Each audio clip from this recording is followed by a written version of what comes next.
So at the school in Texas, I kept hearing this thing about the timeline with everything that took place, and police didn't do anything. So it took me a minute, but I looked it all up, and here's what came up out of that. Salvador unalived his grandmother, stole her truck, drove down the road, crashed it. Police arrive on the scene of the crash. They see that he has all these weapons. They cannot stop him from walking down the street and still entering the school. Upon entering the school, there was a shootout with the police officers that were there. There was at least 5 of them. 2 of them were hit, and they exited the building. We know several officers were off duty, and they still responded to the scene.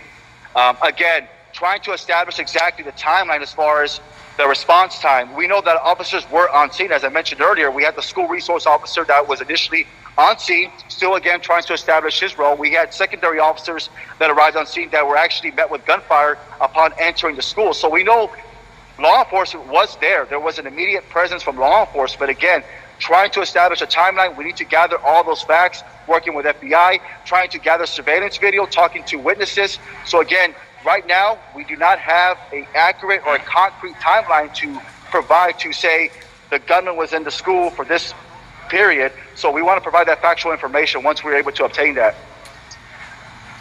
I do understand, but there was a period of time when the gunman was in the school and there were law enforcement officers on scene, and those law enforcement officers that were here during that period were not going in, correct?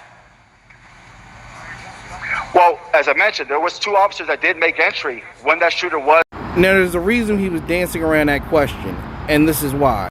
Border Patrol agent was struck with gunfire, a few officers shot. We've heard that some law enforcement officers actually went into school to get their kids out. Can you talk about that? Right, so we do know, Vanessa, right now that there was some police officers, families trying to get their children out of the school because it was an active shooter situation right now. It's a terrible situation right now. And of course, just as we mentioned, the loss of life, it's just terrible. It's a terrible tragedy right now that took place. But again, we got to keep acknowledging those brave men and women that actually were there on scene. Officers that had kids in that school went into that school and removed their children while leaving other children in there.